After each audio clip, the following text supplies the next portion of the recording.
Now then, people, welcome back to the Just Late Joe football show. I seen you were all taking like betting numbers in the comments there about what time I will start. My apologies. I will try and improve. I also want to start with a quick apology. Yeah, he was too busy picking his outfit out. That's what's going on.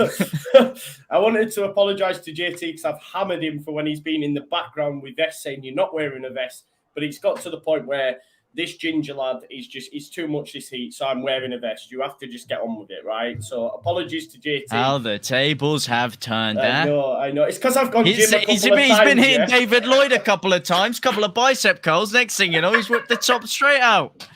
Don't want to hear it.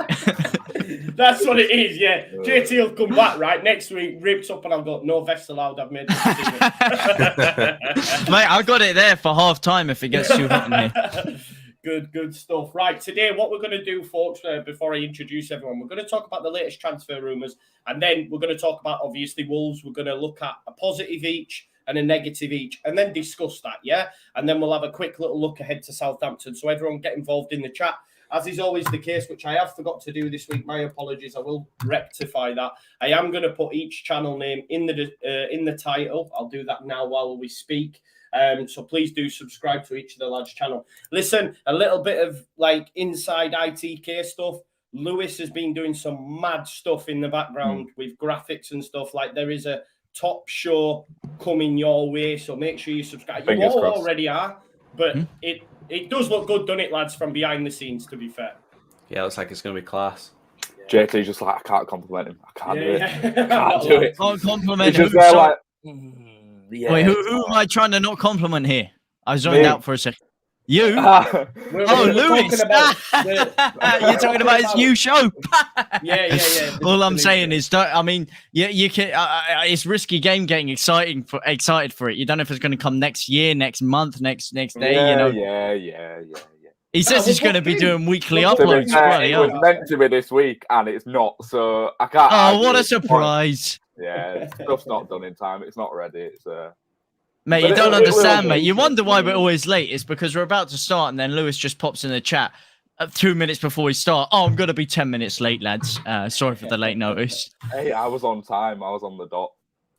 Before we do you mind if I ask, is my mic too loud? Because I watch it back. I know it can be jarring. So if you guys could quickly let me know if there's something I need to do to tweak the mic. Because it can be a bit jarring. All I'm going to say is, James, right? In the reaction compilation, I had to turn your audio down by 10. Yeah, but that's just because I'm loud in general. That's a bit different. Nah, that was just talking, bro. It was just I was like, I can't. Is Joe muted? No, it's just JT talking. There is a few there saying it is just you, JT. What I will say though, people are wondering where the videos are at, bro. Where they are. Yeah, man. How dare you comment on my upload? The South Stand signing. Where are they? There's one coming tomorrow, but it's there's business negotiations, mergers in the background. Mergers. Come on now, talk to us. It's a sticky one, isn't it? It's a sticky one. Still, it's a sticky one. Sticky one still. Just been sidetracked with business negotiations. Yeah. Okay. I feel like we will need to find out what that is. Maybe JC won't be on next week's show. We'll have to wait and see. Right. Okay. I do apologize. Unprofessional, but. He's been talking to Connor. It's been unavoidable. KG and that. He wants to be on that show. Oh, he's not I've never even spoken to the geezer. I don't want to hear it, mate. Back on your jaw. He's watched the midweek fixes like, that's the guy everyone comments about. I need him. Are you calling the debrief? Who's the debrief? Oh, that. I like what you No. I know, because you were talking about KG. I thought you were talking about him. No. I mean, that's before a KG me and comment Joe you have did got make. a transfer rumour, JT, to theirs. Yeah. I'll do a video on it. No, I would never snake out the boys. What do you mean, man? This is the best thing out there. Best thing from since sliced bread. All his verified Twitter money. right? Mate, you know, I'm not interested in that. I'm interested in loyalty, yeah? Something that you may not know much about, Mr. LUFC Lewis. Or Mr. I'm gonna ditch all Leeds TV. Has he just done that? Sorry? What? Oh man, sorry. It had to be done. I had to. No, elaborate. I want to know. No, I'm joking. I was never in a position to ditch all these TV because I was never a part of. No, I was I was just saying. I was just saying. Me, wasn't he? Now it makes sense. It was talking about. I didn't catch on. No, Lewis, you just don't have any. You just don't have any loyalty, Lewis. You know. I had some issues with my sound, but what that did deserve for that was a. Sorry. I turn up here every week. Sorry, it was set up. Not true, by the way. Not you need true. that one of the commentator going, "Get him off the field." Where he makes that challenge. It's like my Team America one was good though, wasn't it? You've got to appreciate it. Oh my, yeah, that made the video. It did. Was that you who did that? Yeah, it's on my soundboard, bro. You ready?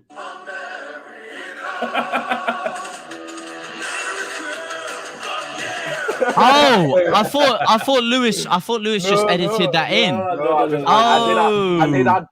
I did add the actual sound. The American things. They were cool. Yeah. If no one's seen that, you need to watch it. It's a staple of Lewis's that he does every week. Steals everyone's content. Mate, did you see the thing? Did you see? Oh my god, it was the funniest thing. I put it in the chat, man. Literally, because you know when someone tags you on their Instagram thing about when they've put you in it, he tagged me in the post. So I opened the message up, and literally the message even says "request to be paid for this." It was about somewhere else. It like popped up in the bottom right of the screen, like request payment, and then he was just like, "Yeah." Bro, it's literally true, man. He tags me in the post, request payments. Yeah. And did he get paid?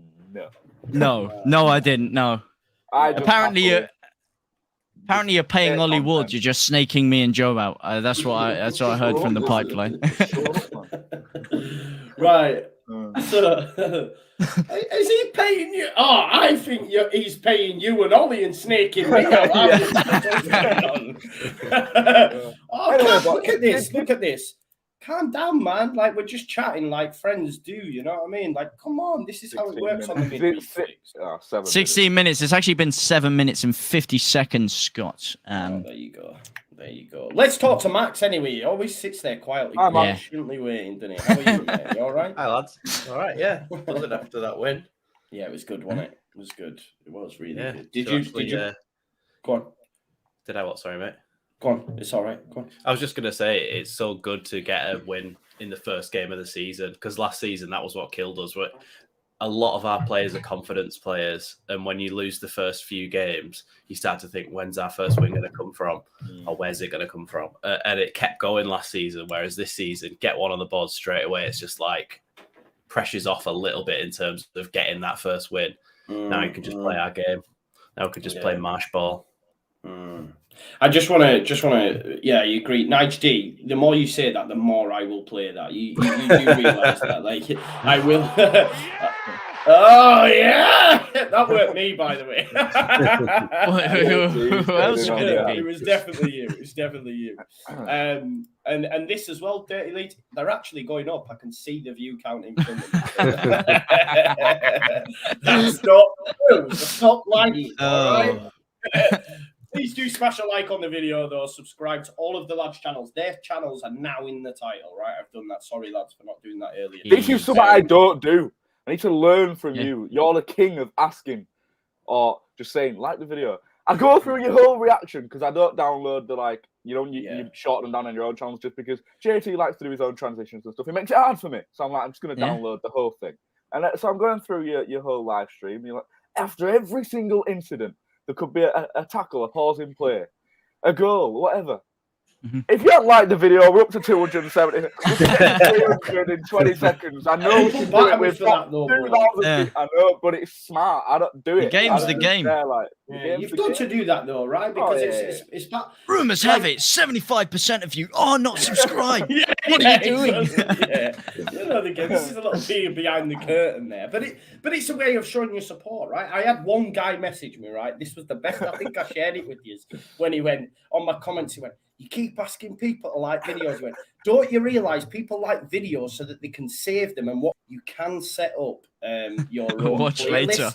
So if you want me to help you do that, no, there's literally I think there's literally a watch later function. Yeah, exactly, right? Joe telling people how to work YouTube. He only found out about analytics. I know, never thought I'd see the day.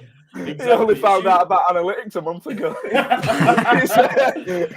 He's telling people how to run the Yeah, I went to these lads. Do you guys get paid for YouTube?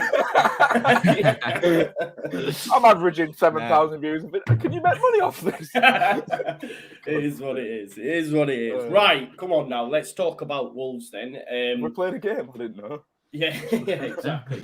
No, we're not. Wait, who are Leeds again? Transfers. Yeah. We're going to talk about transfers first of all. Obviously, Juan Mata was on, then off in the space of 5 minutes, like the news came out. I did a video, and then Fabrizio Romano. It's like Joe's shirt whenever it gets sunny. Yeah, exactly. Yeah. Then Callum Owendo. I think Callum Owendo. Let's talk about that. I'll come to you, JT. You do a lot of the transfer videos. Obviously, Callum Owendo, you'll have spoken about all summer. Bit mad that one. I mean, Leeds United weren't willing to pay the 21 million that they wanted, and he's now going to Rennes over in France. What are your thoughts? Listen, that whole situation there is confusing. I'm still not. Look, man, I'm not sure if it's 100% off, 100% on. But why we mucked about the whole summer with Charles de Ketelaere waiting on that 33 million euro bid that whole time while we were trying to lowball PSG for Callum Owendo. Yeah, it was kind of held back because the original talk was they're waiting to sign a replacement before they let him go because the manager actually really liked him over there, but the sporting director wanted to sell him. And I don't know why. I don't know if the club didn't fancy it. I don't know that the club aren't willing to pay 21 million pounds because it's what, 3 million pounds more. Maybe, like I said, it is something to do with that buyback clause or something else in it. I haven't seen any deals about with the Rennes links or what the actual contract breakdown is there. My feeling is that there's something there or there's some sort of behind the scenes injury thing because if you're talking about a player, that is the player that I've been most excited about signing. I think he is a real top player. I think he's better than Charles de Ketelaere. I was never massively keen on de Ketelaere. I didn't think he fit the system well. I thought he was a bit clunky. You look at Callum Owendo, he can play anywhere on that front line. Left wing, right wing, strike would be perfect replacement for Rodrigo, or rather someone to play alongside Rodrigo. I don't know, man. I'm not convinced it's 100% off. You know, it is. Like Fabrizio Romano has tweeted out. Yeah, but Fabrizio Romano says a lot of things, man. People think Fabrizio Romano is some gospel merchant, but the guy said a lot of things that have. He said a lot of things that have turned out to be fugazi. He's top tier. Sporting directors. Oh, JT, Fabrizio Romano. Sporting directors speak to him directly to get news out. And like Joe, you were talking about on Twitter earlier, weren't you, with smoke screens and stuff? Sporting directors will also sometimes feed him stuff that maybe isn't as far along as they say it is, so that he says it, and then other clubs are like, oh, it's come from him. Maybe we should get a move on. But on Callum Owendo himself, it has been made clear now by the club that their chief target was de Ketelaere, and they weren't going to go for anyone else until that was definitely off the table. And so I think I said it in a video a few weeks ago. It seems like Leeds definitely have the facilities to go out and get Callum Owendo. We have the money. We have the pull, the Premier League football, all that stuff. We could have done that deal fairly easily if we'd have just coughed up the money. Yeah. But it seems like they held out so long for de Ketelaere that they then when they then go in for him, why wouldn't they just cough up and pay the money if he was their ultimate second choice? So maybe they've looked at who we're probably going to talk about in a second, Ismaila Sarr, and thought he's actually a better option for the money. But we'll come on to that in due course. If you speak about money, there is what I'm seeing is there's apparently the transaction is pendant on a future sale of the striker. Now, whether this is a buyback clause or whether it's just a big chunk, like I said, because they haven't actually released the figures, my thinking is that it could be something like 30 to 40% of the future sale goes back to PSG or 25 to 30. And what we've seen with Leeds, with a lot of the players we have been going for, they said they're very keen on buying players that they can get a lot of resale value out of them. Like even Terrier, because he was 25, they were saying 25 even is a bit old to go for a player for that much because we don't know how much resale value they're going to get for him. So I think if there is a reason, that would unfortunately be it. But like Max says, man, just take a bit of a hit. You know, you have to take a risk. You have to lose money to make money. But then when you do look at other players that we have bought and then sold on, take Rafinha, for example. If they'd have had that sort of deal in place when we'd have sold him, imagine how fuming the fans would be if you'd sold Rafinha for 60 million. And obviously Barcelona haven't paid us yet, but that's a different matter. If you'd have sold Rafinha for 60 million and then we'd have only actually got about 30 million or 25 million of that, we would have been fuming, wouldn't we? Because we've lost one of our best players and we don't get as much money as we should. So I kind of get it because it's protecting their investment, isn't it? If they then buy a player who doesn't have a big sell-on clause. That was but that would be a 50% sell-on clause. Like I don't know. That's why I said we don't know how much. So my presuming is that it's something quite big. It's 20%. I think for me, like the general consensus seems to be that Leeds didn't fancy the deal at that price. I think they didn't fancy Gakpo at the price that he was mooted at and stuff. That's why any sort of links now, I'm a bit like. To be honest, my thought process is we won't do any. We'll only do it if we don't get through August without another injury at left back and Bamford's not firing or gets broken in that month. Otherwise, I don't think we'll do anything. That's why I think we're more likely to get Shea Adams in at 10 to 15 million as opposed to someone else. Now, I know that will, but we won't go on Shea. I speak about it every time. But obviously, Lewis, the latest links, Ismaila Sarr. I will say there's not been any sort of top tier journalists. I know I agree with JT. Okay, not everyone is always 100% correct. But in terms of tier lists, like some are right up there, others aren't. The ones that seem to be reporting it are ones that aren't quite there. I mean, Get French Football News, who broke it earlier on, I think, or Foot Mercato. I actually had a look. It was only just yesterday they were saying Leeds were close to Callum Owendo, and then today we find out he's on his way to Rennes, and that's in the space of 24 hours. So I'm like, well, can they really be trusted? They can't. But a Watford fan actually messaged me, and he said, like, and I asked him, like, do you believe it? And he said, would you spend 30 million on a right side attacking forward? I'm not too sure we would. He said, we could lower the price to around about 20 million, but Ismaila Sarr is primarily a winger. Can play through the middle. But do you see Leeds, if they weren't going to buy Cali when we need a striker at 21, do you think they're then going to splash out 20 million on Sarr or 30? This is exactly what I was thinking when you just had that conversation is if we were prepared to pay the amount we were prepared to pay for Deketele and then we're not willing to pay the 21 million for Cali. And then obviously there's these rumours coming out that we're now willing to pay 20, 25, 30 million for Sarr. I don't understand it for the price tag, and I don't understand it for he is primarily a right-sided winger. He's not going to start over Aronson. He may get ahead of James, but even that's not guaranteed. So he could even be third choice. And the only way he starts for me is behind Bamford. But even then, he'd have to work for that to get ahead of Rodrigo and Joffrey. I think he probably would get ahead of Joffrey. That might be harsh on Joffrey, but you know, if you're going to bring in a 20 million pound Sarr, if you're going to bring in 20 million pound player, do you know what I mean? If you're going to spend that amount based of money, on reputation as well, yes, he's I going to be ahead. He's anywhere near Joffrey. That's not what I'm saying. I'm saying if we're going to spend that amount of money on a player, he's being brought in to get ahead of Joffrey. It's like when you brought spend that money. When we brought Dan James in.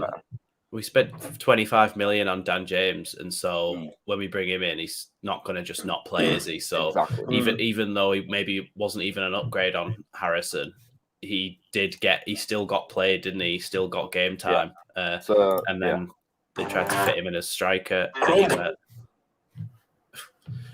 anywhere that he could.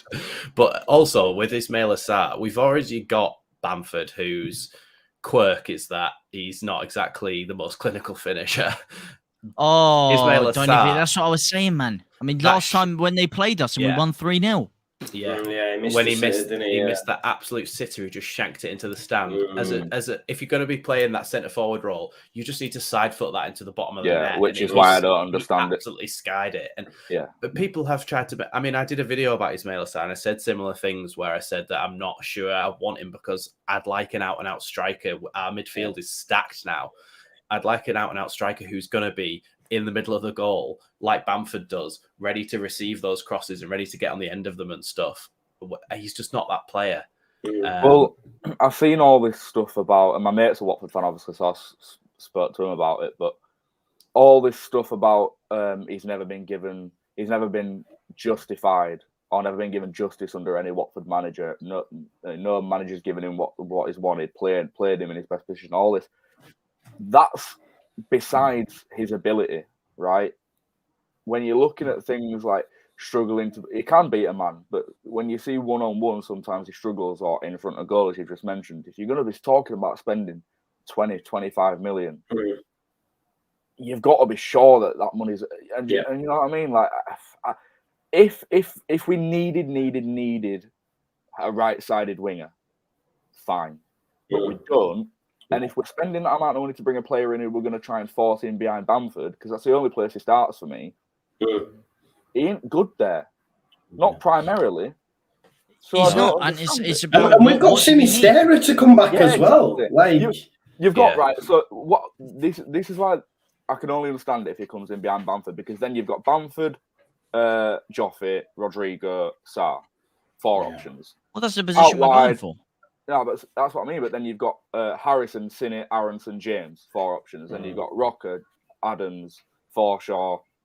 Who am I forgetting? There's someone I'm forgetting. Cliff, Greenwood at the moment. So every position, well, obviously left and right, 2 options. But in terms of up front winger, DM, there's always the 2 backup options, right? And we haven't got that in striker, really. Well, no, that's what we're going for. Because if it's another option for Charles de Ketelaere, he wasn't going to play out wide. So they've clearly established that it's a goal. So we need a goal scorer. We don't need someone who can do the rest of the game in getting the ball up the field and taking it past the man and maybe creating a chance. We don't need that. We already have that in a Dan James and players like that who are capable of getting leads up the field. We need someone who can actually put the ball in the back of the net. That's the one part of the attacking play, the one missing puzzle of the jigsaw that we're missing. A lot of people are looking at the goal he scored. Was it 2 days ago? The halfway line. I mean, everyone looks at that and then like, oh, Sarr. It's like he's not going to do that week. Charlie Adam did that, but not Premier League clubs aren't lining up to sign him, are they? Exactly. Like, marvellous goal, fair play, but don't expect that. Or Simon Minter in the Simon Minter did it, trying to sign him out. You could do with him up front, man. But you know, he's just his stats aren't bad, actually. His stats aren't bad. They're not great though. No, they're not. I can't see Watford. When you're looking at Che Adams as well, I mean, if Watford's board have got anything about them, they wouldn't sell him for less than £30 million because they brought him in for £27 million a couple of years ago. If they had anything about them, they would not let that investment just go and lose money on him. Like, imagine been here before, though, haven't they? They went down with him before and kept him. And at which point did they go, do you know what? We are going to have to cash in. You were meant to go. But the thing is, that they've always got the promise that they're going to go straight back up again before they go down again. Do you know what I mean? But like, it makes sense to me if they're thinking, right, we just keep going up and down. We're going to lose him at some point. Let's get promoted and sell him when we're in the Prem and get more money for him. But like, I don't know. Just to me, if I was the person who bought him, I would say, let's wait until we could get enough money for him to actually even make a slight profit. Because he's a talented player, no doubt. Like, he will go far. and he will go to a good club. But it's just that whether he goes now, they're going to lose money on him. So yeah, I don't know. I pour water on it. I'm not too sure. I think we need a. Go on, mate. You spoke about his stats, all right? Go on, mate. And this really highlights it. This really brings it home for me. Okay, so last year Ismaila Sarr, Premier League, 22 games, 5 goals, Yeah, the last 2 season assists. wasn't. Yeah, Dan James, who is known to be unclinical, in 32 games, so what? An extra 10 games, 4 goals, 5 assists. It's not that far off. It's not that far off. No, this is what I'm saying. This is why I've literally just said to you, I don't even know if he'd get ahead of James. This is what I'm saying. I'm not saying, like, I don't think it would be, for the amount of money we're rumoured to buy him for, I don't think that's smart business at all. I tweeted out, if we could get him for 50, someone reported 15 million plus add-ons, which I just think that's BS. But if we could get him for that, fine, because depth's everything in the Premier League. What does he do for 15 million? People like to... Well, that's good price. I would take that. Yeah. No, but he's not going to do it. He's not adding anything. Oh, he is. Yes, he is. Yeah, he is. But what does he add that Depth. we don't already have? He's good. Okay, but depth. But like you said, we already have a backup winger. Winger is the only area we don't need depth. So yeah, it's about priorities. We've got 5 wingers. We're not saying he's not a decent player. Yeah, we're not saying he's not a decent player. It's about priorities and what you want to sign. But I'm saying we need depth as a striker. We don't need depth. We should sign a striker. If we're willing to pay, which I don't think this rumour's true at all. I think it's just come out of nowhere, right? Because we've had Mata, I know Wendo's gone on our window, and Mata, to be fair, as well. But they've come out last night or today and been shut down within, an hour? So Sarr could yet be another one that's going to come out, and by tomorrow morning it comes out and says he's off to France or he's staying at Watford, right? So we don't even know. But I just don't understand, if we're willing to pay right now 20-25 million for a player, why are we not looking for a striker? Yeah. Exactly. Callum Wendo could still be on, man. Victor Orta masterclass flies over there last second, little hijacking the deal. Now, to be fair, the only thing I will say with it is when I looked in, when I said I did see Orta and I said that. When I said that and I looked in his eyes, sometimes a picture says 1,000 words, and it just seemed like it wasn't on. Just I know he's not going to say anything or give anything away, but just when I said it and I looked at him, I just felt like he knew that there was something that, and as someone that really wanted him to sign, I was kind of pushing it away. But the more that thing's gone on, I don't know. Man. But who else are we gonna get, man? What are the striking options we linked with that are good? I couldn't tell you. Che Adams. It's not good. Che Adams is a terrible signing, man. What does he add? Well, if he's not good enough for Southampton, how is he going to be good enough for us? Come on, that's lazy, bro. That's lazy. That. Okay, what does he add to Leeds? Do you like Brozier? No. You don't like Armando Brozier? No, I don't care for him, really. Oh, right, okay. What does Che Adams? He got more goals and assists than Brozier last season, and a lot of people fantastic! No, I'm just putting it out there. I think he would. He really would add something, and him. What does he add? Bamford, I don't. He's very similar. I know people will disagree. What quality does he add? Is my question. He's very similar to Bamford. He would be perfect, so that Bamford's not asked to do everything week in, week out, every 90 minutes. Like for me, if you can get Che Adams, is that not what Joffrey's role is? No, because he's Joffrey can't do what Bamford can do, can he? In terms of holding it up, occupying defenders, bringing others into play. Joffrey's very much get the ball. Where's the goal? I'm gonna have a go here. I'm gonna, do a little maze up. I'm gonna shoot on side. I would argue that's more similar to Che Adams than Bamford. I think Che Adams is a bit more of a fox in the box. I think Che Adams is a bit of not a tap-in merchant, but I haven't really seen any of his goals ever be from outside the box.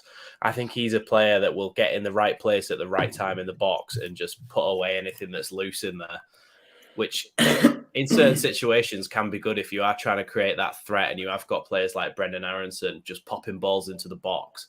If you've got somebody like Che Adams in there who will just put a bobbling ball in the bottom corner, then it's an okay option to have, and it's a bit different from what we've got at the moment. But I would rather us because we've already got Bamford and Joffy, I would rather us take a risk than get a known. Like a risk that could pay off to be better, or a known that we know is average or whatever. Do you know what I mean? Even I'd rather with go knowns, abroad. right?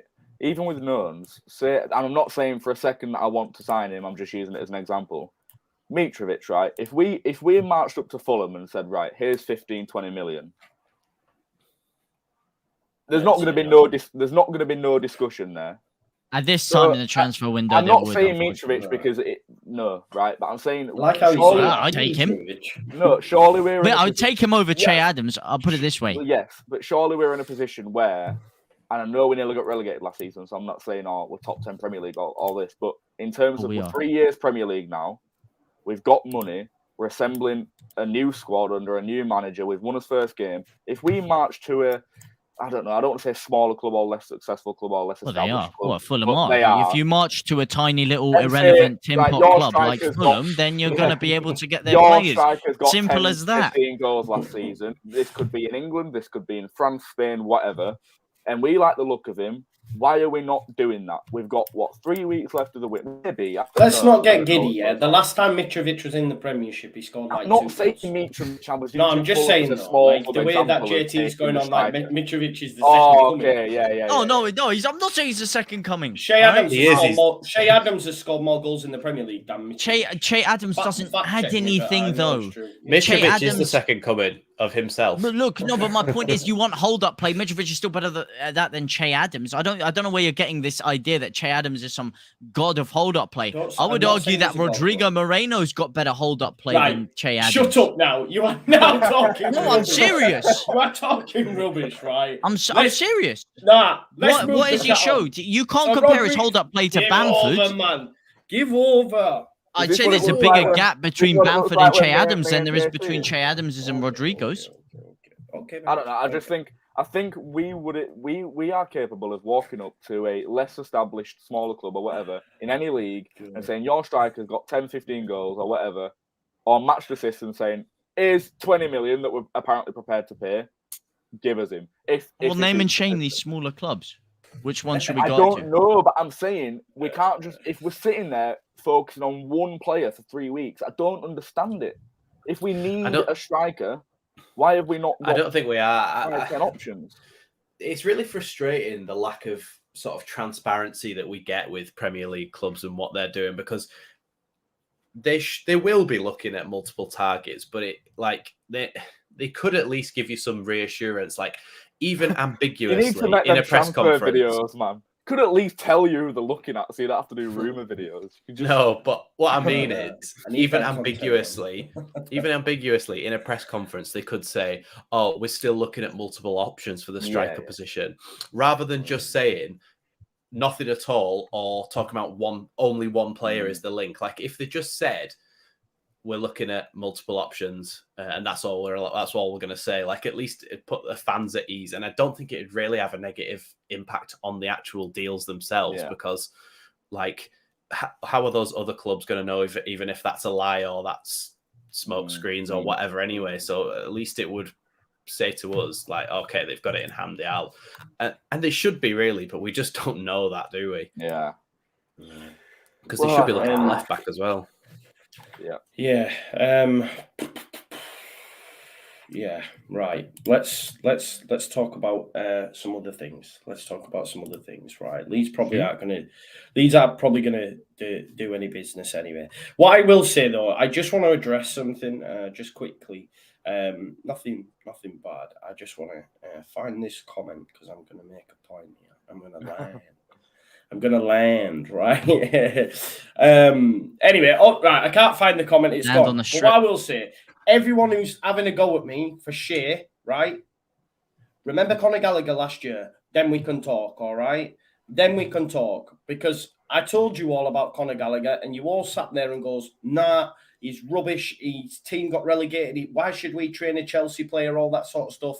By the end of the year, he was in the England squad and we were 17th, right? So let me just remind you of that, okay? So when Shea Adams, if he does make the move to Leeds, bosses it, Remember, I'm gonna collect them receipts in. Okay, I will be back. I will be back. But You can keep all your receipts. Give it in to fairness, right? In Go on, fairness, this is not the first time I've been linked with Che Adams. And then after the rumor died out, we didn't get him. It was Dross. I don't think it was Dross. He scored goals in the Premier League. He scored how He many? scored goals. Dan James scored goals in the Premier League. When we were first linked with it. Let me come back to you with this though, about right. So every time I've spoken about Shea, someone goes to me, "We need a 20-goal season striker." Do you know how many players scored 20 goals in the Premier League last season? 2. Salah and Son. Yeah, that's then people said they need a 15-goal a season striker. Go and get Mo Salah. Stop. Do you know? Let me land. Do you know how many people scored 15? Ronaldo, 18. Kane, 15. Vardy, 15. There or thereabouts. We are even in the conversation when it comes to them strikers. So when you talk about Che Adams, who scored 7 and got 3 assists season before, maybe 6, it's a decent return. It's a decent return. Bamford scored 12 and it got him in the England squad. So let's not make out that it's easy to score in the Premier League, because it's not. It's not. No, he scored 17. Oh, 17, my bad. That's what I'm saying. We are in the market for a 15-goal player. But Bamford massively overperformed that season. That it's not the norm, is it? Stupid, because people saying we don't need a 20-goal a season striker. My apologies, 17. We have our strikers. We just need depth, is what we're looking for. And if we're paying, how much money is it rumored for Adams? I'm not sure how much it is rumored for. No, but my point is... All right. I'll ask 10 to 15. How much is Adams worth? 10 mil, you think? No, I mean, they paid 20 million. We tried to buy him for 20 million. Let's not forget that. We tried to buy him for 20 million and got which is why when we didn't, we were relieved, because he was dropped. No, we weren't relieved, bro. Southampton won't sell him. It was like lucky escape, dodged a bullet. It was there the whole time. When we first tried to sign him, that was when we were in the Championship, wasn't it? And he hadn't. I don't think he'd ever played for their first team at that point, had he? He hadn't broken through when we first tried. The week after that, I think. Yeah, because he was Hassan Hoot was trying to make a point or something, and then he did okay for a little while. But if we had have managed to sign him, then maybe things would have been different if he'd have had that time under Bielsa. But the main point I want to make is that people, like what you're saying, Joe, about people's expectations of what players should do for Leeds United, where we are at the moment. Bielsa ball, in general, is a complete anomaly. Everything that we've seen over the last few years under Bielsa, you don't see in general. Like Patrick Bamford scored 17 goals in the Premier League. That is an anomaly because he was playing under Bielsa and we created so many chances and it all just clicked that season. Like some of these things that we saw under Bielsa we won't see them again. So it's ridiculous to expect our players to do some of the things that they did under Bielsa because they're in a completely different system. And so all their jobs are different, all their roles and all their tactics are different. Everything's going to be different. So when you're talking about your expectations of a player coming in, it has to be the expectations of what Marsh wants them to do in this new system, not scoring 15, 20 goals, because Patrick Bamford did that, but that is just like the graph's here. The graph's here and Bamford's way out here somewhere on that. Right. You don't back Bamford to score 17, 20 goals? This season? No, I said 12, didn't I, in the predictions we did last week? Yeah, I think we settled on 14. I don't think he'll score. You said 16, Joe, if I remember correctly. No, but I think as a team, we settled. No, as a team, we settled below. But I said 12 and it won the poll, I think. Yeah, no, but I don't think I said 16. I think you're being a bit harsh to say he massively overperformed. I think he just took to the Premier League very well. I still think he scored 14 goals in the Championship. In the season we got promoted and we were the best team in the league by a mile, and then scored more than that in the Premier League. But he was under Bielsa then as well, so I don't think it was anything to do with Bielsa. I think sometimes people just play at different levels depending on their competition. You look at Mo Salah when he was playing for Roma, and I think he got like 27, 30 goals, I forget, and then he goes over his first season at Liverpool and he scores about 55 goals. Sometimes people elevate to a level of competition. They're playing against better players. It brings stuff out of them. Patrick Bamford could be one of those guys. I think it's a bit too early to say he can't. Well, sorry, because I just want to hammer home my point a little bit more. Sorry to do this, Well, so on this, right, Watkins would be ideal. Work rate, industrious, and finish as well, right? And you're going like that. Okay, so on FB Ref, right, they run similar players, dependent on a lot of different statistics. You know, I'm not a stato, like Max is more so than me. But what it does do, based on all the percentiles that it looks at, it compares similar players.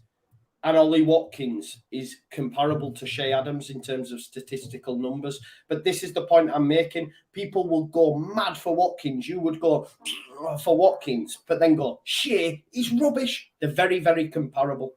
That's all I'll say. Yeah, but the eye test is king, my man. Why? So the he's a little bit more attractive with the way that he moves the ball. He's a very attractive man. You know, if you see him in a club, you're going to be going up to him. But no, he's let me tell you something, man. You can bring up these kind of things. He offers qualities that Shea Adams doesn't. His work rate for me is more, like you say, hold-up play. I actually think Ollie Watkins has better hold-up play. Finishing ability, I would have said he's more clinical. You know, that Man City game at the end of the season did kind of throw me off a bit where he missed about 3 sitters. That's kind of living in the memory a bit. But before then, Ollie Watkins, he just has a bit more composure, a bit more class for me, man. I think he's more well-suited to the top level. Shea Adams, just whenever I've seen him, he hasn't really impressed me. And like you say, his goal return, not amazing. And if Southampton... I know you're saying this is lazy or whatever, but again, if you're looking at competition who we want to exceed, if they're saying he's not good enough for us, let me just he's surplus to requirements. No. So I listened to a Southampton podcast today, actually previewing the Leeds game because I want to get what they think their lineup's going to be, etc., etc. And each and every one of them said they would like to see Shea start, but for whatever reason. Ralph doesn't fancy him anymore. So it's the manager that doesn't fancy him. It's not the fans. The fans would like to see him play. No, I'm not saying the fans, but the fans, when have the fans ever... they're saying he's surplus to requirements. Yeah, the manager's saying he's surplus to requirements. Yeah, that's the manager. It doesn't make him a bad player, bro. That's why people turn their nose up at it, mainly, because it's... Southampton, right, are a worse team than us. In my opinion, I think they are. We finished below them last season, but I just think they could go down this season. I think they're a worse team. I think they're a worse run than us. Everything, right? And I think, we'll get on to the game this week. Club? Yeah. Well, if the manager there, you can argue it's surplus to requirements. You can argue he just don't fit the system. Whatever, right? If the manager doesn't want him starting 11, why would we want to buy him for us? I don't know what's just happened there. I took him down a peg or two. That's not true, is it? Just because that manager doesn't like him doesn't mean that he's going to do poor. No, but it's not exactly... Don't fill you with confidence, does it? It does to me, because I think Ralph Hasenhutl's a fraud. Talking about Alpine Klopp and that. He'll get sacked this year. I've got to agree with you on that one. I do got to agree with you on that one. He beat Klopp, started crying, and then they lost 11 in a row. I think he's honestly, a fraud. that was it's true though, the Alpine Klopp and all that.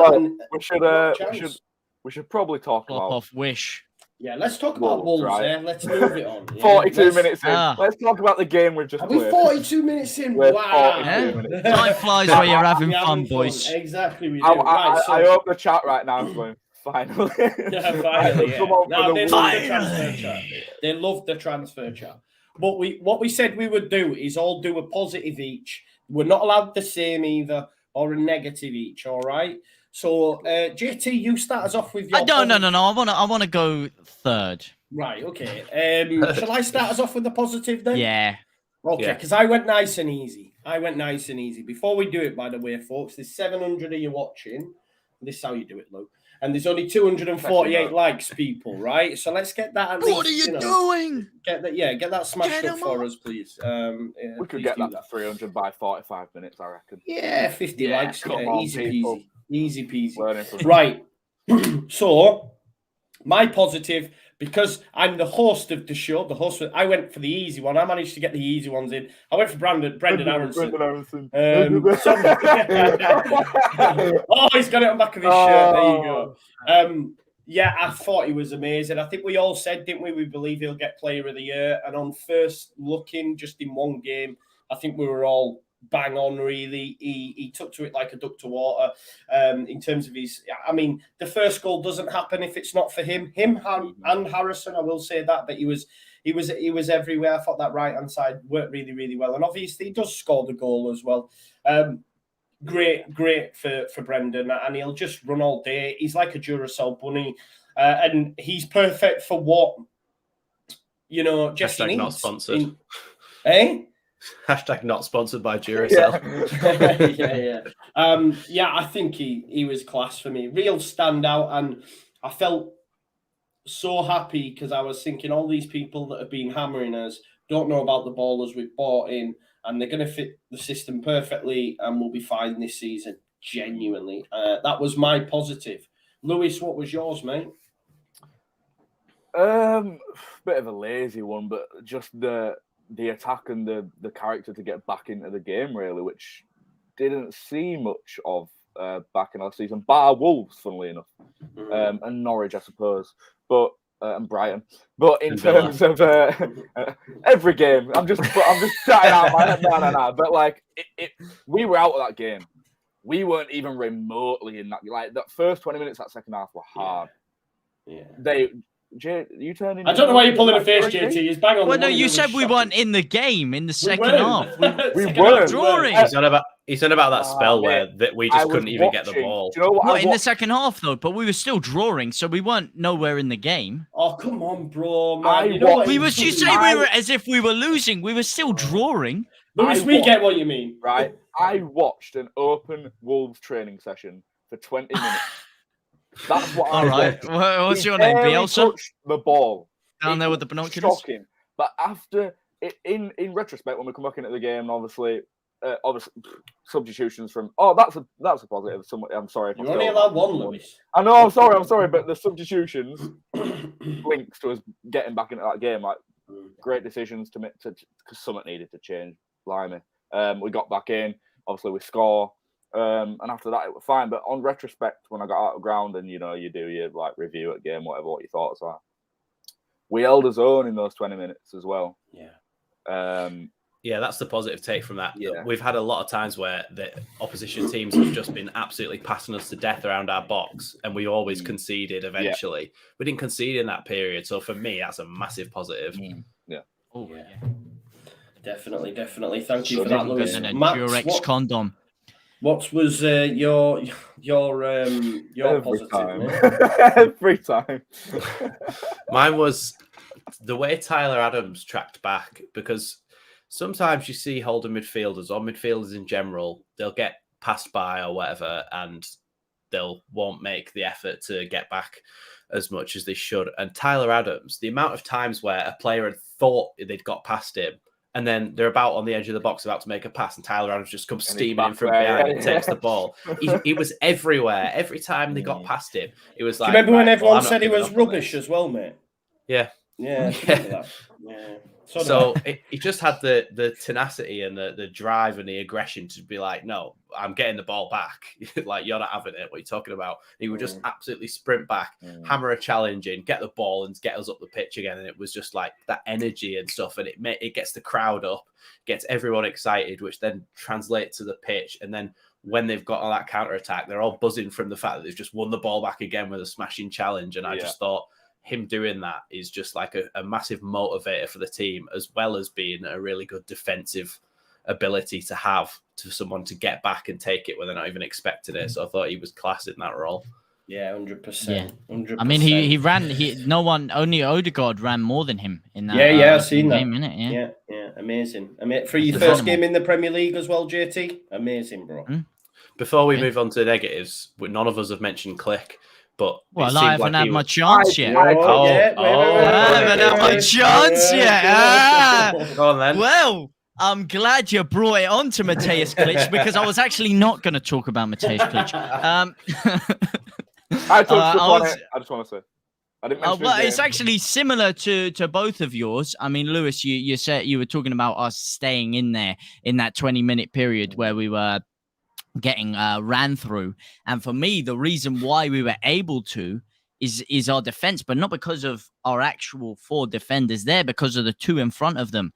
The 2 midfielders that we have there, Mroka and Adams together, The way they play together, it's perfect, man. It gives us so much more solidarity. There was so many times where, yes, they were pinning us back more than Lewis's hairline at times, but we were still managing to get it and ping it forward very quickly.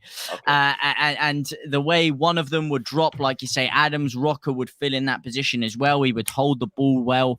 And last year, I mean, without Calvin Phillips, the midfield runners would crucify us every single game.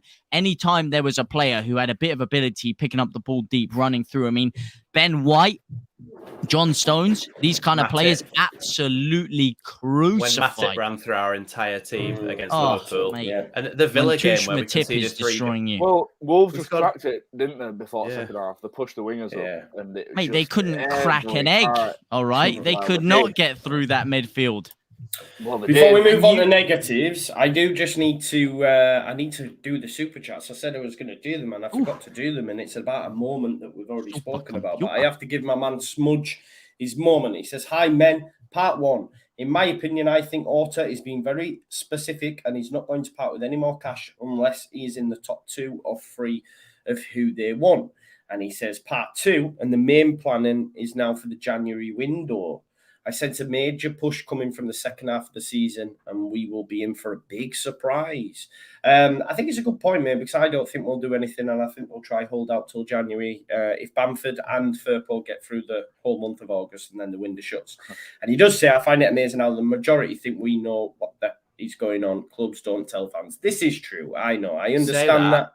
You say that clubs don't tell fans, but on the Angus Kinnear interview on the Square Ball, he actually said we try not to deal in January because it's inflated prices, and in general, you're not going to get the quality of player that you want for Leeds because if they're that good, they're going to be playing for their current side. So the only options are people who are out of favour, which is why Bielsa was offered Donny van der Beek and Harry Winks, and why he said no to both of them because they were sideline players. So I think that if that's the opinion that Angus has about January, I think that Victor and Radrizzani will also have the same opinion about January, and we will really try not to do any business in January unless we're really struggling. So I think if we don't do any more business before the end of this window, I think that's us done for the season. We've only ever signed 2 players in January, have we not? Or am I wrong? Kiko, one of them, and James. Yeah. No, James was the summer. Oh no, James was the summer. Yeah. It was James and Senior Firpo. But you are 100% correct. You know, I must say, Orta, he did drop that in there. You know, he doesn't like to deal in January. You know, so you are 100% on that. Correct on that one. He said that in the chat that they are. Yeah, so he does. You know, when he says what I do got to disagree on is that fans don't really know what's going on. But you know, when you're in the know, when you got these inside connections, it's a bit of a different story. So you know, if you want to find out actually what's going on with some transparency, then South Stand Signings is the place for you. This is true, man. Right, okay. So that idea just crossed my head. I looked down, there's no plug there. I was so annoyed. Just had one on my desk. Thank you. I have one. Let's talk about negatives then. This time we're going to go the other way around. So, JT, you're first. So what's your negative from the game, mate? Oh, mate, where do I start? My negative, again, lack of ability to put teams away in the first half. First half, we had that kind of more dominant spell at the end. There was a lot of times where we were breaking through. And again, that final bit of composure, that final killer pass, the amount of time is like, yes, we managed to keep them at bay in the second half and not succumb to that early pressure. But how many times have we succumbed to that pressure in the second half? We have the first half where we have so many good spells in the game. Yeah, I wouldn't say we were dominant, but we certainly had more chances than to go just 1-0 up. I mean, that time where Bamford dispossessed the goalkeeper and then we made an absolute pig's ear of it. There are a few other times where I can look at where we just lack that composure. You know what I mean? And then usually before it would come to bite us in the arse and we'd start the second half asleep and then we'd go and concede a stupid goal and we'd have our backs against the wall again. This time we didn't, but if I was to draw a negative, it's that we don't put teams away enough in the first half, and we leave it too late on.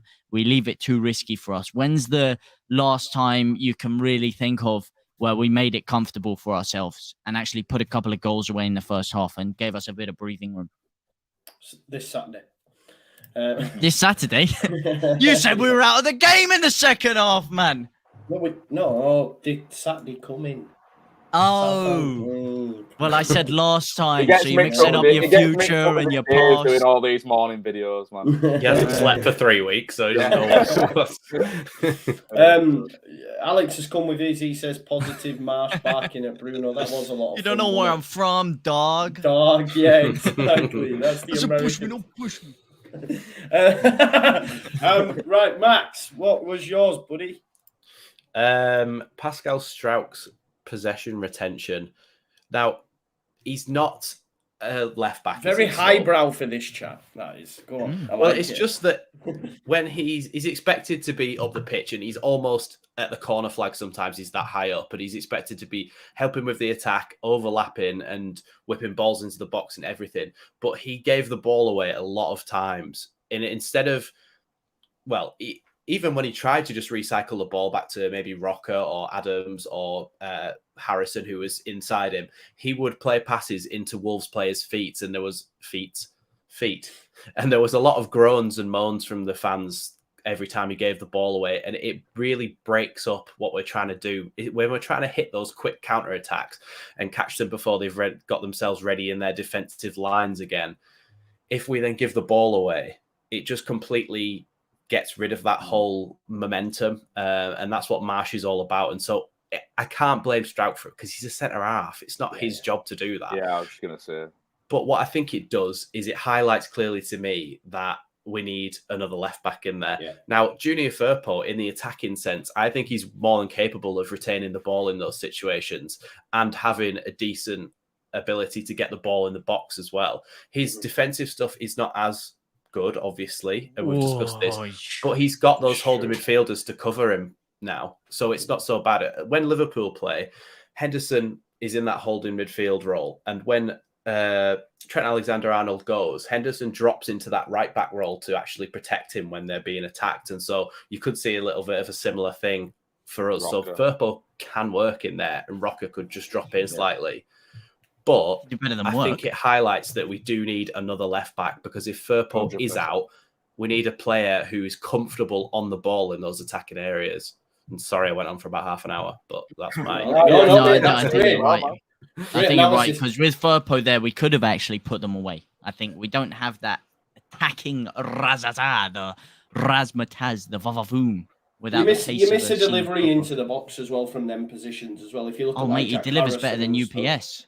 I like that. I agree with you. I'm not saying Strauch had a bad game, but I think it's a great point to make. We need a left back. Because I said afterwards in my review, I was like, don't let his decent performance shroud your judgment. We still need to go and get a left back. You know what I mean? That's going to be suited to it. Lewis, what's your negative? We just don't shoot. We don't. Like, but there's so many times you just scream, shoot. We just... Again, doing the whole mess around with it on the edge of the box thing. We were attacking so much better than back end of last season. So much better. Obviously, Aronson's driving you forward. But once you get to that position, right, there's so many... It opened up so many times to shoot, and the only person who did it was Aronson, and it were deflected and wide, just. No one else no one else just took a crack. We don't do it enough. We don't. I changed that last minute because I was trying to think what's not a boring answer. I was going to say we shouldn't have gone 1-0 down. I like this guy. I like the way he thinks, just straight to the point. But Joffy gives you that, though. Joffy gives you what you want. You know what I mean? He does literally. Crack, doesn't he, whenever he gets a chance? Everyone needs to do that. He's always on crack. Every time. Man. Every time. I saw the smile in your eye, Joe. It's players like Harrison as well. Like Harrison, we know from his goals against Newcastle, the one where he absolutely smashed it in the top corner and stuff. We know he's got an absolute finish in his locker, and he's got a powerful strike on him. He just needs to back himself more and have a shot, because Harrison cutting across the goalkeeper can absolutely ping it in the top right-hand corner from the left-hand side. He can cut that right across the goal. He's got that in the locker, so he should just try it, just let loose. I think we'd be surprised at how many goals we'd get from just going for it. I mean, look at Rodrigo's goal. It should be an easy save. Should be, and I know it was from a much better angle than, say, like edge of box or whatever with bodies in front of you, but that should have been straight. Melia had about 4 of them shots in that game. But it's because he took it quickly. You don't expect him to strike it there. That's where it's hard. Just this image of Lewis going, everyone around me as well. You know, imagine Jesse Marsh brings him in. So what are we doing wrong, Gaffer? How do we break him down? Well, just fucking shoot, lads. Sometimes, though, pretty simple. And we shouldn't have. We should never have gone 1-0 down. Yeah. Do you remember the? Rasmus covered himself. Let me do my segue. Jump in the gun. Because my negative, and people might disagree with me, was Rasmus. Now, look, I think there's a lot of positives. I thought his goal-saving tackle, if you don't make that, we concede. It is what it is. It was amazing. But I was a little bit disappointed with the way that he was beaten for the first goal. Like, that should not be happening. No disrespect. Neto is built like a Rizzler. He got bodied. Yeah, he's built like, you know what I mean?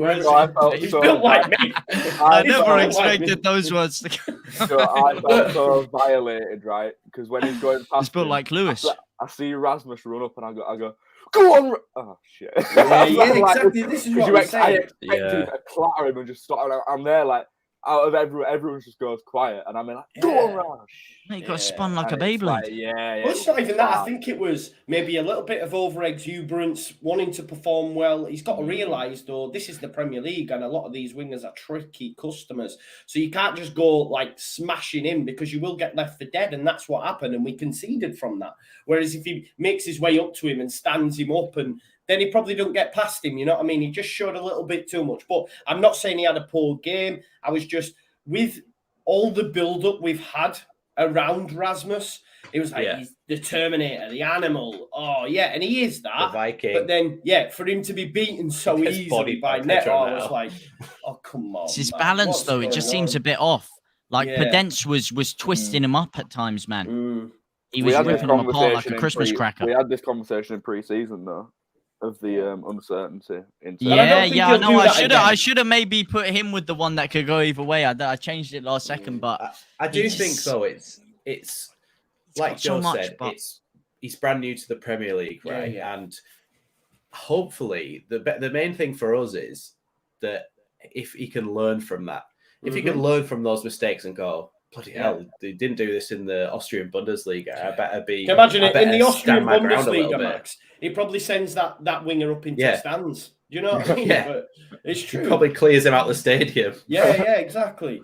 But it's not mistakes that need to be fixed. It's physicality. It's balance. Yeah. So he might have a second thought next time. So that this time he thought, I'm going to smash him and get all the fans going. Probably stay where he is and wait for him to come through. Pedro. Credit to Pedro Neto as well, though. He's seen somebody steaming at him, a new Premier League player who's not played in the league before. He's seen someone steaming at him, and he's gone, right, well, I know what I'm going to do here, don't I? I'm just going to spin you. And he did it really, really well. But Rasmus needs to learn from it, and hopefully he comes back. And next time, he just has a second more thought and goes, do you know what? I'm just going to hold back a second and jockey him. And then that allows his defenders to get in behind him, and then that goal doesn't happen. So, you're right to point it out, Joe, because it was a bit, it's not embarrassing, but it's like that it shouldn't be happening. They will analyse that as well. But least, they'll have sat him down and said, look, let's not do this again, Rasmus. Do you know what I mean? But we won. The good thing is we won that game still, and he made those mistakes, but we still won the game. So nobody's going to dwell on it too much. And then next time he can fix it. Go on, Lewis. I just had thoughts on Melia then. Yeah, it was amazing. World class. Specifically for the goal, though. Do you think he could have stopped that? No? Never in a million years. Really weird how Noise when I saved it. Yeah, it was more luck than Yeah, it was difficult. No, was it Really, intentional though? yeah. Because if it was Yeah. intentional, that is They world class. If it They was, tell you if it to hit the wasn't, ball then- into the ground, don't they? Yeah. Like, Yeah, but there's hitting it into the ground, and then there's that. I mean, that was that a makes it- puzzle bounce shot on crack. That does make it really, really hard to save. Because they say you should head down, don't they? Headers that should be down, and then they bounce up, and then it's really hard for the keeper to get a grasp on where he should be diving. So I think I'm not sure he could have done any better, but No. the other saves that he made in the game, that one from the corner, the fingertip over the crossbar. But then Jose Sarr as well pulled off some absolute worldy saves. So apart from his terrible mistake at the near post for Rodrigo's goal, If Bamford had just said that, Bamford's got to be scoring that though, doesn't he? Yeah, a bit more right, and that's in. But what about the shot? Such a good save. What about that cross that fizzed across the front post as well, and Bamford and Rodrigo sliding in, one at front post, one at back post. So they just... Was that Rasmus's ball? Harrison. Yeah, it was from the left. In the first half. Rasmus fired one across as well, second half. No, it was Click. Yeah. It was Click. No. Put one across. He did, from the to my left. The fact that we can't decide between 3 or 4 of those types of crosses is a really good thing for me. Because those balls whipped in low across that corridor of uncertainty is like a really good thing. And obviously, we'd like to credit Aronson with the goal, but he caused an own goal, and that's exactly what you either score or you cause an own goal. So I still think it was. Have you seen the replay on Match of the Day where it's from the other angle? I think it was definitely. I just going from my memory bank, and it was Harrison's goal, and I'm not having the argument. Have a look at the replay. No, I don't need to. It's Harrison's goal. Brendan doesn't even touch the ball. No, I don't care. Bamford's offside goals at Wolves away and Palace away counted as well. And so he got 19 goals that season. I don't care. Yeah, the one at Palace was ridiculous. But yeah. Do we need to talk about our defense? Do we need to talk about that? Because we blamed Erasmus for the first goal. But, I mean, Podence was in so much space, he could have built a home extension in there. There's two ways of looking at it. Like that. Do you write all these down before you start, JT? I'm pretty sure he just has them in his head. It's off the dome, mate. He watches expressions. Yeah. Oh, stealing content. You want to talk about stealing content? Hey, how dare you? How dare you? No, but I think that 20 minutes is a good way to judge it.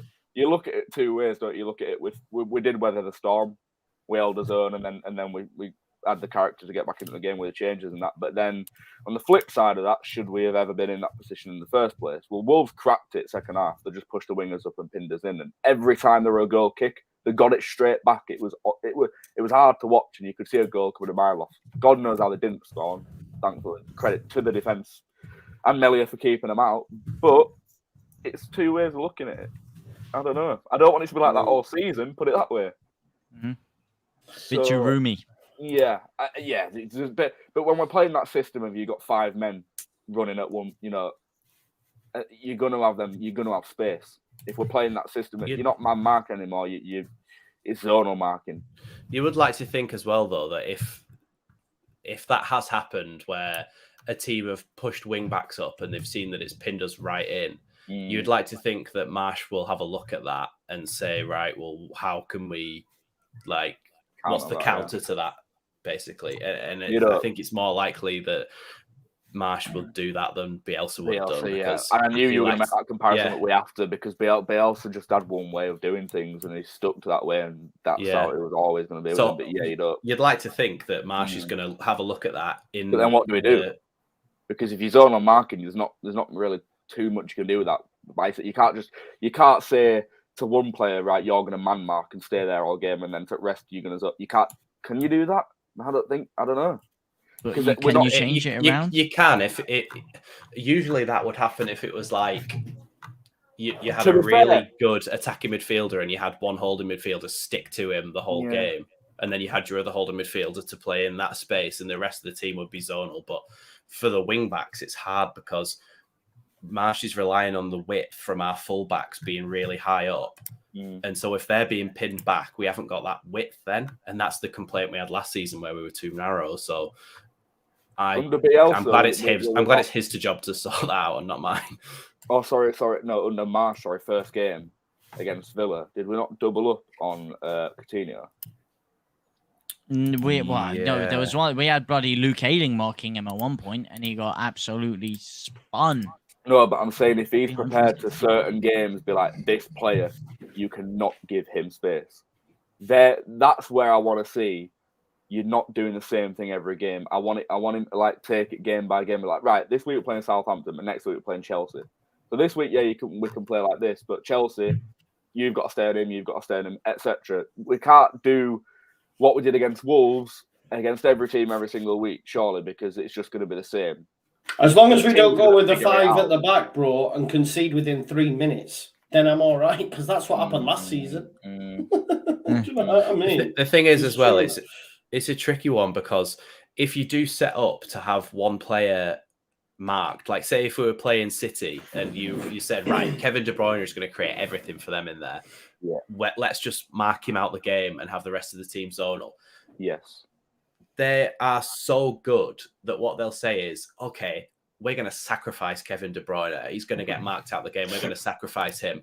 Yeah. And because those players are so busy concentrating on him, I'm going to have Bernardo Silva cut you in half, and I'm going to have Gundogan cut you in half, and then they're just going to play around you. Do you know what I mean? Like, but we're not for 1 minute saying that's going to work against the likes of City, but against teams that aren't that equipped and smart to be able to say, right, well, he's marked, we've got so-and-so that can do his job, which City have got that. Yeah. Oh, yeah. Say a team you have to man mark the whole team. Yeah, say a team that's like what I'm saying. So, yeah, but a team like that, have they got anyone good enough to require that? Do you know what I mean? Like, because, yeah, but then we've got 2 holding midfielders now, haven't we? Rather than the one, so we've got a 2-on-1 in that situation. So you're not admitting defeat doing that, though. You're not admitting defeat. You know, surely you've got to play to your strengths. Forget playing to dismantle them. We've got to play to our strengths, no? Yeah, with what happened at the weekend, are we not then focusing on wingers purely after what happened? I mean, not every team may do what Wolves did, but we seem to. If that's a really good way to pin us back, then we need to find a solution for that, because teams will then say, right, well, we're going to push up our fullbacks or our wingers and pin you in, and then they'll just switch the play. They tried to do. They tried to do that, didn't they, Wolves? You know what I mean? They tried to do that. Let's talk about Southampton. Mm-hmm. Let's talk about Southampton. Obviously, we've been going for an hour and 10 minutes, so let's not. And I can't lie to you, I'm sweating under this heat. I can't. Just take the top off, man. Show us the work. I was considering. Someone mentioned in the chat. That's why I was doing some at what time the Carabao Cup draw, and it's 10 o'clock. I thought I'm not sitting here at 10 o'clock. Okay, just 40 minutes left. Come on. Yeah, exactly. Midweek fix plus coming to you at 10 o'clock. Yeah. Southampton preview and Carabao Cup draw. We'll see you later. Thanks for coming on. Get it up to 400 likes. Do that, man. Nice. That was nice. 70 more likes, 400. Let's get to 400 likes before we do finish. Right. Give me a quick thought on Southampton. My thoughts are they're rubbish. Right. I think they're really in trouble this season, and I think we'll win the game. Mm-hmm. Lewis, any thoughts on that? Yeah, I'm confident we'll win. Yeah, I think Southampton are down this season. The only, I don't know, maybe like doubt at the back of my head is what happened there last season, but we're a different team. We play differently. They're arguably worse. So I don't know. I mean, the first season we come up, like we're at 3-1, 2-1, 2-0 away there. Something like that. Tyler Roberts scored against them. Yeah, Roberts. Oh, it was 2-0, I think, yeah. Bamford Speaking of Roberts, by the way. QPR. Goal. I know, yeah. Whoa! God damn, man. We could do with him as striker, man. That's the goal scorer we need. Did you see that finish, mate? Opens his body. I did. I also saw the defending. No one closed him down for about 12 minutes. Oh, mate, doesn't matter. Doesn't matter, mate. When you've got a world-class finisher. You said we need someone to shoot, and that is something Tyler Roberts does in abundance. Mm-hmm. Anyway, so Southampton, yeah, I just think we'll win. There's not much tactical analysis that I've got for you. I'll leave that all to Max. Or, shoot, lads. Just shoot. If we shoot, we'll win. I'll do a Michael Owen. If we score more than him, we'll win. Do you know what I mean? Like, it's as simple as that, man. So I think we will win. The wise man once said, "I'm not a computer." Max. Yeah, I don't think they've signed anyone, have they? Oh, they have. They've done business, yeah. Aribo, I'll tell you what. Oh, yeah. They've signed Joe Aribo, but they've not signed anyone particularly that really strengthens their squad. Romeo Lavia. They got Romeo Lavia as well. He's not Premier League proven, is he? He's never even played started first team football in the He started last week. I know they got beat 4-1, but yeah. Yeah, I don't think they've done enough in the transfer window for them to have a decent season. Last season, they won quite a few games early on in the season. The second half of the season, they just didn't win any games. They were awful. Yeah. And so I think they're still going to struggle. I think they're going to continue to struggle. And I think this is the season that Hasenhüttl will get sacked before the end of the season. And again, it's that thing of like sorry to interrupt, but what Joe said earlier about last season, it took us 6-7 games to win. Yeah. We're coming into this game having won his first game. Southampton just been battered 4-1. Sometimes that's how the mindset can work. We go into this game thinking, well, they've just been battered. Yeah, they've just been battered. We've just overturned, not only just won, but overturned from a losing position, which is something we'd not done until Wolves away last season. Before that, it were like 200, 300 days before we made a comeback and won. Yeah, and we've had 4 signings that have pretty much worked, other than maybe Rasmus needs a little bit of time to adapt, but the other 3, they've worked straight away and they've looked really, really good. So they're going to be looking at that thinking they've got more. He might be on the bench. And he's not back. We'll find out tomorrow in the press conference. Yeah. No, I spoke to JM last night. He said, unfortunately, you have to wait another week, fella. Do you know what, though? It's key, though, because before Wolves, right, Wolves, I think, lost or I didn't pick up a win in their last 8 last season. And that's last season. But it's carried over now. We're at Europe, weren't we, before us? Yeah, man. Yeah, and Southampton. Well, where are going to be? Southampton have picked up 1 win in their last 13. Like, I know it's last season, but still it carries over that. Of course it does. Yeah. And then also that thing of Leeds, though, innit? It's like, we're the team that breaks your record if you haven't won in 14 games. Leeds are in I was confident until Lewis decided to go ahead and say we'd win. Now, I don't know, man, because this guy gets everything wrong. This guy, he said we're going to get relegated. He said we're going to finish on these points. Everything I hear from him on this show seems to go wrong. Points, I was not far off. You were a million miles off, man. About 4 points off, man. Cool. Yo, yeah, 12 games to go or something. Go and have a look, man. I wasn't that far off. Not even with you said we would have been safe with about 8 games to go, so I don't want to hear it, mate. No, with like 4 games to go, I was like certain we were going down because I just didn't. But we should smoke them, man. 4K HD cuts. Yeah, I want to see them smoke like salmon. You go from saying oh, we're down, or like for me anyway, and then to we're beating Wolves, we're going to smoke Southampton. I think we could even get a result against Chelsea week after that. You don't know, and that's how quickly things can change. That's how important it was for us to stay up and have this window, because now it's like. You can go on about you didn't want Bielsa to leave and all this, or who should have stayed, who should have gone. But now we are in a position where that confidence is back. Oh, mate, it is back in action, and Leeds are back. I'm telling you, I don't know why you guys were so downbeat before this season started. I got a really good feeling about this. The players that we've signed. You said we'd finish like 14th or something. I still think we'll finish 14th. Mate, 14th is. Oh, I'm telling you, man, this is top half of the table. No. Okay, I'm telling you, these guys. Okay, fine. But say we don't finish top half, but say we have a season where we beat Scum or we beat Chelsea, right? We get a few memorable goals, results, and we finish 14th. You're not happy with the season off the back of nearly getting relegated? No.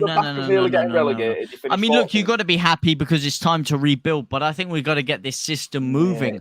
I have really good feeling about this. I think 14th for me, I'd be disappointed from what I can see happening. The players I see here, the football that I see us playing, sometimes you get that feeling that you want to get that certain healing, and they're giving me that healing. Huh? Oh no, wait. I think we will sneak into Europe. I think 8th even gets you Europe this year, and we will sneak into it. These players are. If we could sign a striker, I'd be 100,000,000% confident. Tell me, but they play some good stuff, man. Could you imagine Aronson and Rafinha together last year? We've played 5 games, 4 of which in pre-season, 2 of which against sides I've never heard of in my life. Tell me, right? Tell me who Who's dropping out for us in order to get Europe, JT? What do you mean? Who's dropping out? the Everyone top drops six in and out out next year. The top six. Max don't even want to hear it. Out of last season's top 8, who ain't going to be there for us to be there? All right, I'll tell you who's going to be there. I'll break it down very quickly. You got City winning the league. You got Liverpool in second. You got Arsenal in third. You've probably got Tottenham sneaking into fourth. You probably got Chelsea. Okay, no, why did I say Tottenham over Chelsea? Jesus Christ, that was a brain fault. Chelsea over Tottenham, actually. Tottenham are bottle jobs. Tottenham fifth. And then I think it'll be a tight run between us and Man U for sixth. In fact, no, Man U are dead. Man U are dead food. Man U are finishing like 11th, fella. So you can count Man U out of it. I think, yeah, Man U are definitely out of there. All right, if you're telling me Man U are getting Europe this year, you're crazy, man. I think West Ham will probably sneak into 6th, and Leeds will be battling for 7th, 8th. Man U are out of there, man. Man, you are dead food. Danny Welbeck absolutely skinning them like a jacket potato down there, and you're telling me those dons are going to be getting Europe? Ten Hag. You think Ten Hag? That absolute bold fraud. Honestly, he looks like Pep Guardiola, so they thought they'd give him a job. They will, though. Like, they had their worst ever season in the Premier League last season and still finished 6th. So he's 8th even Europe this season. Yeah, 8th. It depends on who wins the FA Cup and the Carabao Cup. If they're in the top 4, which they will be, because their name will be Manchester City. In fact, no, one of them will be Leeds, actually. So I forgot about my FA Cup prediction. So we could get into Europe that way. But no, I think 8th will definitely have a chance to get into. That is the only way we get Europe. But I think we'll be vying for 7th. I think it could come down to neck and neck with us and Man U.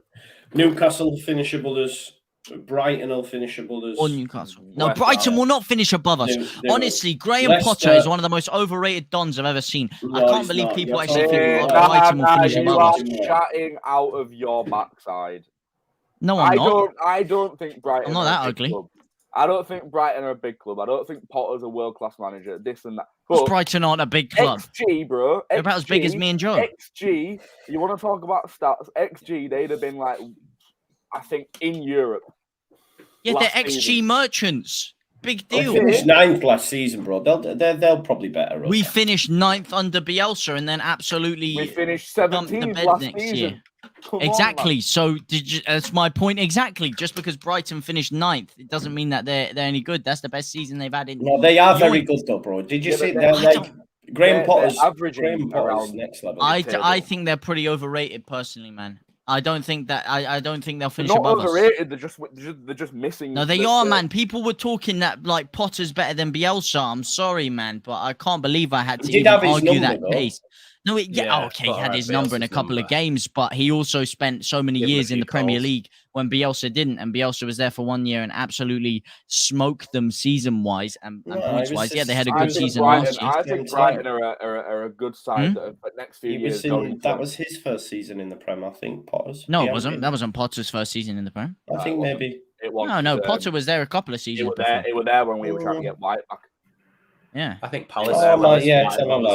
Yeah. So was that not the season we were promoted though? No. He was there way before that. He was there 1 or 2 seasons before that. I think Brighton he left straight from Swansea. Brighton are going to be around mid-table, if not sniffing at Europe for the next 2 or 3 years. I think, but I don't think they are. There's a limited amount of time that project can last for. They don't have the facilities. Wolves and Watford were there, man. And I know Watford fell off completely, but Watford were doing the same thing. Watford were up there for. They were up there for 6 years. It took them 3 years to get up there and average a sniffing around Europe. They got to FA Cup final, like they had, but then they fell off. I'm not saying it's going to work out. But I mean, look at this. Someone's put it in the chat here. Brighton was 16th when we were 9th. Okay. But you've got to understand what Brian Potter, man. What Graham Potter's working. What Harry Potter's done is magic. Brighton have got better and we've got worse. We're not talking about the past. It's how things have gone forward. This season. It's not going to happen though, right? It's one season where we underperformed and had half our squad injured. Brentford better than Brighton then. Okay, what do Brighton have that we don't? Is their squad better than us? Talking about Brighton now. Because you said they'd finish above us. Which I do think they will, but now we've gone down the rabbit hole. But what do they have? What is their squad better than us? They play better than us. They play better. What, their squad is better than ours? No, it's not. They've got a decent squad, but it's not better than our squad. Is their midfield better than ours? Is their attack? Is their defense? Now Danny Welbeck is more experienced in the Premier League than half, if not 3/4 of our squad. It's a fact. I'm not saying you want Danny Welbeck to replace our front line. You want Danny Welbeck to replace Gelhardt or Bamford or Sinisterra or Brendan Aronson. I'm sorry, you're saying he's more experienced. That doesn't mean anything, mate. Rodrigo Moreno is experienced in European football. Does that mean he can go and start lacing it up for Los Blancos? All right, no, it does not. We're not in European football. So you don't know. Okay, it doesn't matter, mate. Just because Danny, what's your point here, mate? You know who else is experienced in Premier League football? Benteke, and he couldn't hit a barn door if it was magnified by 10 times the size. You're talking about he got his move to Premier Liverpool. League experience. You're saying Christensen could go either way because of Premier League experience, and now you're saying Premier League experience doesn't matter. So make your mind I up. didn't say Premier League experience doesn't matter, but he's Premier League proven to be bang average. Would you rather have someone that's proven bang average or someone that's come from abroad that's actually...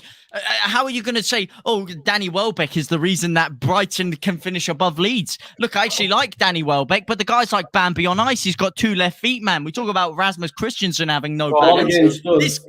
This guy plays like he's had 3 shots of tequila every time he plays. They terrorised them centre-backs at the weekend. Danny terrorised our centre-backs and chipped Melia all on his own. But okay. Yeah, he did, but he is not... Yeah, but he did what, man? Him or Bamford? Him or Bamford? Bamford over... I'm not saying he's better. I said he's more Premier League experienced than half, if not 3/4 of our squad, which is a fact you cannot argue with. He's been around way longer. And Brighton have got a better equipped Premier League squad. They have more depth. They have better quality. They've been in the Premier League longer. They have arguably a better Phil Jones' experience. Now. Huh? Phil Jones' experience.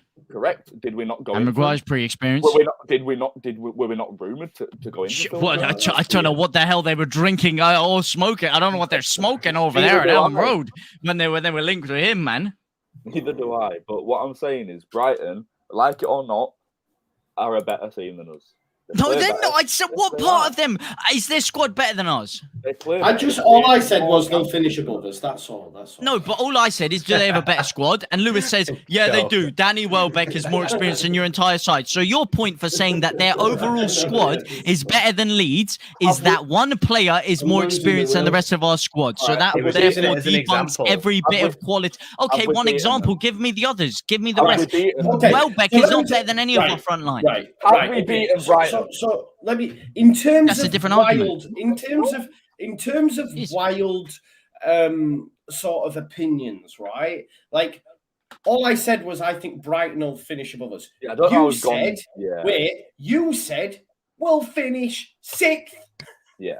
That's not happening, bro. Yeah. Okay, but that's a different argument. My different argument is what empirical evidence or empirical data do you have to prove that Brighton are a better side than Leeds United, aside from the fact that they finished above us last year? So my point is, and you're either saying the manager's better or you're saying the squad's better. Well, I do think he's a bit better manager. If you were to put a gun to my head, well, then let's say that's your point. No, Joe, all right? JT, the squad is not better. James. What's the phrase you used about evidence? What did you say? Empirical data. Okay, what empirical data do you have to prove that we're better and going to finish above Scum? Finish above Xavi. I don't think you need data. I don't think you need data for that one, mate. My toilet rim. All right, or my toilet bowl is the data for that one because that's their entire club. Let me just say, right, when you said the word empirical, I was like, this guy's making up words. I've just Googled it. It is a great word. It is a great word. And it's based on concern with or verifiable by observation or experience rather than theory or pure logic, which is a perfect, well done. Yeah, it is a perfect. It is. You see that? He actually has some functioning brain cells in here. Would you believe it? Be really good use of the word if you just said it correctly. Yeah, empirical. It was good though, JT. Can tell you've been to university, mate, and been smashing that. You'd have used that in one of your assignments, no doubt. Sometimes, man, just sometimes. Like Brighton. No, but Lewis's argument. Look, Joe's actually made a decent point. Lewis's point is irrelevant. He has not answered my question. He's skating around. He's like Muhammad Ali, ducking and diving, avoiding the question here.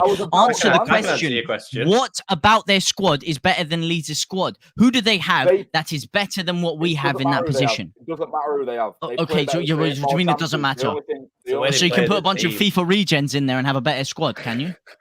The only thing Brighton misses is clinicalness sometimes, which we miss as well.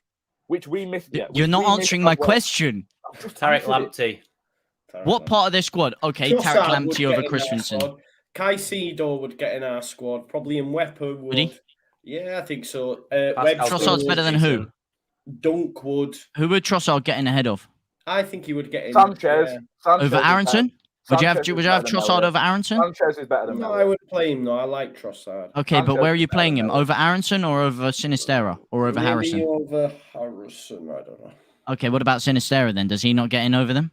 No, listen. All I said was I like. You got to look at what we have though. Okay, then so who in Scum's side? Who in Scum's side do our players get over then? I don't Strike gets in over Maguire.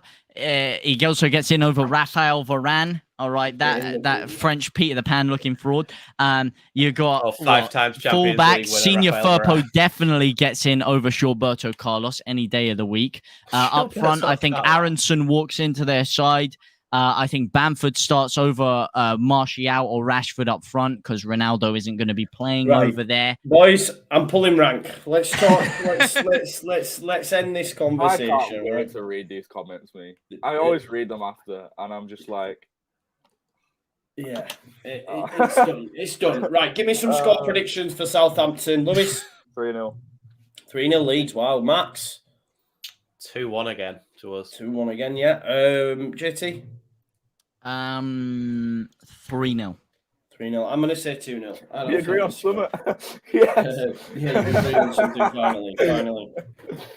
Right, okay. Well, I think that will bring us nicely to the end of the show because I don't want to talk about Brighton anymore.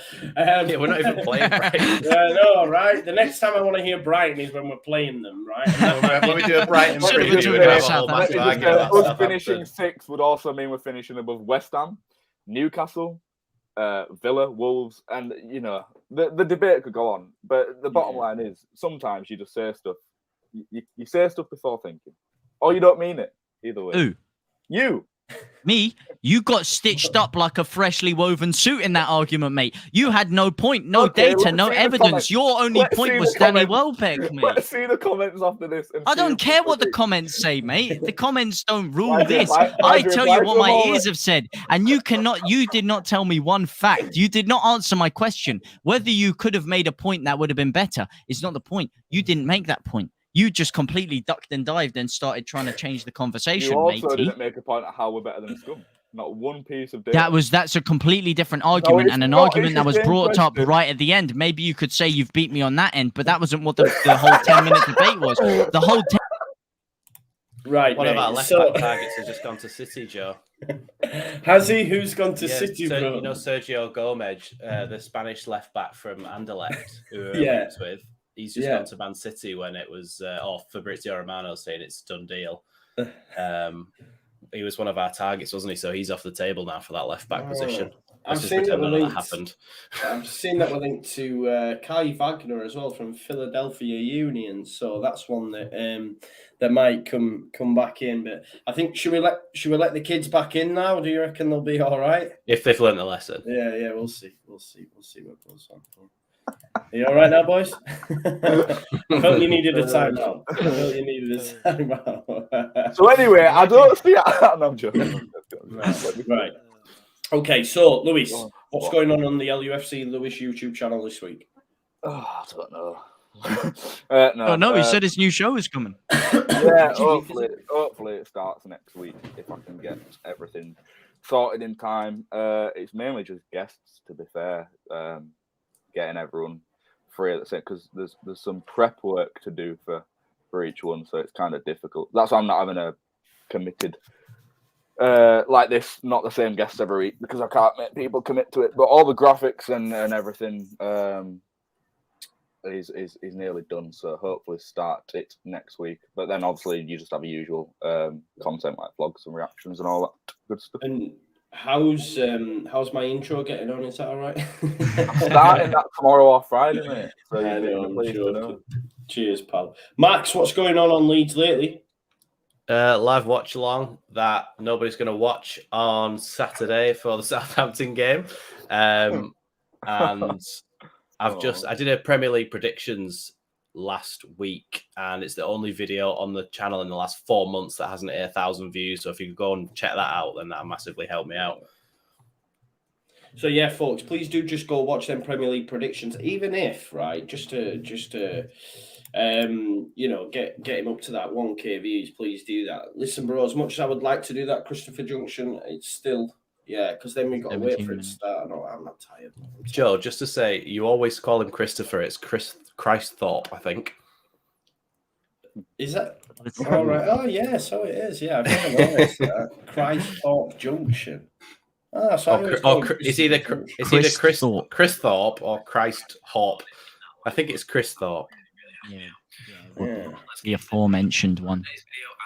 Lewis, I can hear you watching my fist. Yeah.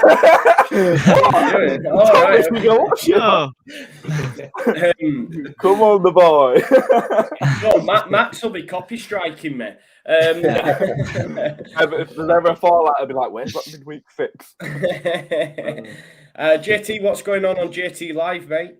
Yeah, it's been a techie one over here, hence why the lack of content recently. But you know, don't worry, issues have been resolved, and you better believe that Southstand Signings is coming back tomorrow. And like I said, I have all the in the know information. Radridzani on the blow. You've got Victor Orta in the back pocket. You've got that absolute fraud. What's his name? I forgot. Is it Fabrizio Romano? Forget him. All right. I have the inside scoop. And as a wise man once said, if you want to stay in the loop, then I will keep you up to date with all of that. Southstand Signage coming, a live stream where we're going to be going through. Actually, I'm not going to reveal the. We're not going to reveal the actual contents of that live stream, but there's a big live stream coming this weekend, as well as, of course, we are going to be doing the watch along for the Southampton game and the week of football. I know I keep saying it is coming back, but the season has started and up and running, so the week of football is coming back to your screen. So yeah, don't worry. This has been a momentary lapse of content, but it will be coming back. What about you, Joe? What about the big man? Thank you for that, mate. Thank you very much. It's very nice of you to do that. Every time, he always does the nice thing. Because he's always last, so he's always the one that gets to go. Yeah. He's never I always feel. Oh, maybe it's just called manners, mate. Manners cost nothing, Lewis. Me and Max are sat here every week going, "You bastard." If me and Max were last, we'd go, "How about you, Joe?" But we never get that opportunity. Oh, yeah. How about you, Joe? Anyway, how about you? Thank you for that. Yeah, how about you, Joe?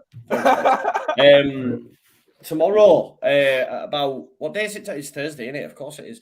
Tomorrow about 2:30, I'll be doing my press conference reaction because I think the press conference is at 1:00 tomorrow. So when that finishes, I'll go live and react to that news. Friday, we'll have the Premier League preview out, as is always the case. And then Saturday and Sundays, just watch along Central. So keep it locked. Oh, yeah, Saturday morning, on the morning of the game as well, I've started to do my previews on the morning. So that'll be 10 a.m. On Saturday morning prior to that game. So if you want to chat about that, come and see me. And make sure you check the rest of the lads. Of course, as well, like if there's other news coming out, I will react to it because, like I say, what they say. I'm on job seekers, so I just jump on here. It's peak. You know what's worse than a heartbreak? You upload a transfer video, and the second you hit upload, you see a story about someone else signing or something off. I know, right? And everyone's like, "Oh, where's the up-to-date news, man? What do you call this?" Yeah, I know exactly. Right, folks. Thank you for watching. Check these boys out as well. We'll see you next Wednesday. Go watch the reaction compilation. You lot now. Nice one. Yeah. And hopefully next week we'll be talking about 3 points at Southampton and then making it 3-3 against Chelsea at Ellen Road. Because if we win at the weekend, we'll be in the top 4 spots, I think. So, you know what I mean? That's how we're going to roll, man. Come on. I told you. It's on the cards, man. Everyone in here, go reaction fan compilation on my channel now and comment midweek fix. Yeah. Ooh, Oh, that's clever yeah, marketing yeah, right there. Midweek fix. Yeah, go Yeah. comment midweek fix. Yeah, do that. And Yeah, do and that. everyone go on my latest video, No. Southampton signings, and comment "you sexy geezer." Do that one. And Love everyone you go on guys. Max's and comment 1,000 views train. Yeah, do that. Thanks as always for watching, and we'll see you next week. Thank you. Have a nice